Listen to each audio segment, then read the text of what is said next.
Let's continue the analysis of the market's reaction of both the big tech stories and economic data. Ann Sonders and Collin Martin are here for the big picture discussion. Great duo for a day that's got action in both markets. Ann, Chief Investment Strategist, and Collin's Director and Fixed Income Strategist. Great to have you guys. Let's talk, Ann, here. It's big tech taking the brunt of the selling today. It feels like that's a decent place to start. What does that tell you? I think it's probably a combination of factors. I think pressure on the winners may have come from hotter prices paid component of ISM services and a little bit hotter jobs opening, although that was somewhat offset by a lower quits rate. And I think there was kind of a mixed picture in the JOLTS data. But you've got the 10-year pushing back up toward 4.7%, and that area, certainly comfortably north of 4.5, has acted as a bit of a restraint on the stock market. And then I also think, as we're now in the beginning of the year, there's more focus on what will be, or what is set to be, pretty decent earnings in 2025. But those estimates have been coming down, and the bar may be set still a little bit too high. So that puts pressure on some of those high flyers. The high flyers, that also some of them connected to policy too. Do you think, Ann, maybe, I might be reaching here, but like the closer we get, to the new regime taking over, like the harsher the reality might get in judging kind of the timeline for some of this stuff people are getting jazzed up about? We've been longish since, pre-election on record as saying that how policy is announced, particularly with regard to tariffs and maybe to a slightly lesser degree immigration, could be a volatility driver. And it's part and parcel of our view that some of these sharp sector rotations, at times back into the prior leaders, the tech and tech-related names, but at times away, that those sort of swift rotations and that churn under the surface is likely to continue. And uncertainty with regard to policy is a component of that for sure. All right.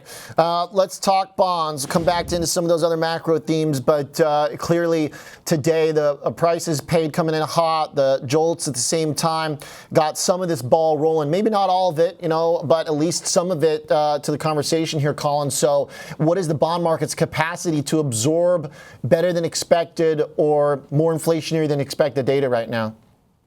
Yeah, I think that's going to keep pressure on yields to the upside. And that was a concern of ours coming into the year, that the risk, if we look at what's the risk to the upside versus the downside, it seemed more to be to the upside, given inflation that's being pretty sticky right now, proving to be pretty sticky right now, but also the uncertainty out there. So I want to piggyback on some of Ann's comments about that uncertainty and unknowns with policy going forward. One thing that we're focusing on right now is that term premium, which is a theoretical part of the Treasury yield. It's tough to identify what exactly it is, but it's meant to compensate for all that uncertainty. So we're in this environment right now where inflation's proving to be sticky, and the labor market, I think, is in a pretty good place. But you have potential policies that could all be inflationary, whether it's the extension of the tax cuts, tariffs, or changes to immigration.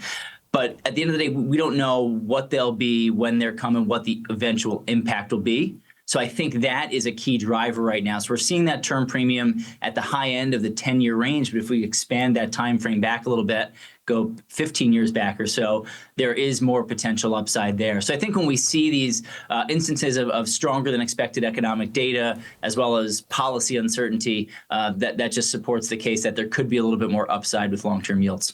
Yeah, it seems like the technical room to run is fairly visible, right? I mean, you get above the high from last year, which is basically right around the corner.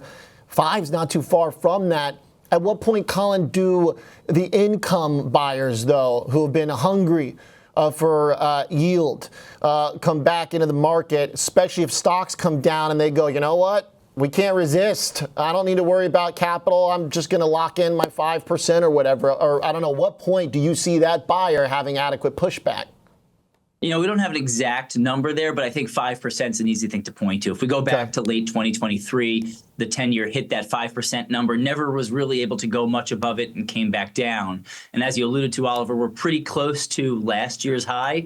And that only puts us about 30 basis points away from that 5% number. So it's not necessarily our base case right now, but if we just look at all the data we're seeing, if we're looking at those technicals, the trend does appear to be higher. So it's certainly possible that we touch that 5% level, especially as that number of rate cuts continue to get priced down. I mean, right now we're looking at 1 or 2 cuts this year total, and none in the first half of the year if you look at the Fed funds futures market. But I do think there's buyers out there. The gap between U.S. Treasury yields and other developed market economy bond yields is really wide. It's picked up a lot over the past few months based on the changing expectations of the Fed trajectory. So whether that's 4 3/4, 5.25%, I'm not sure, but I think there will be buyers if we continue to see Treasury yields inch up. Okay. Good point on the charts there. I'm thinking about a conversation from Impact, actually. It was at Francis at Convexitas. His big bear argument for bonds is that a bunch of the pensions fully met their obligations back in 2023, basically, when yields were higher. So I guess we're going to test that thesis if they show back up again. Lizanne, what's your thought on the interplay between equities and fixed income after we went through a period where things kind of normalized? Is it going to start fraying again? Well, I think, in the move up to about 4.5%, in the aftermath of the shift in Fed policy from easing mode to pause mode, and you saw that initial move up in yields, that largely hit down the cap spectrum. Was one of the contributing factors to mega caps doing well again and equal weight underperforming cap weight, Russell 2000 coming under some pressure. But I think if we were to creep closer to 5%, I think the impact on the market is a bit more broad and moves up that cap spectrum as well. So I think that there are different levels that are triggers for whether it's concentrated weakness in small caps or broader weakness inclusive of larger caps. That's a good point. Today, small caps and the lower down this cap spectrum will hold in a little bit better. Thanks, guys. Great analysis. Very helpful. Appreciate that. Good big picture discussion. Collin Martin and Ann Sonders.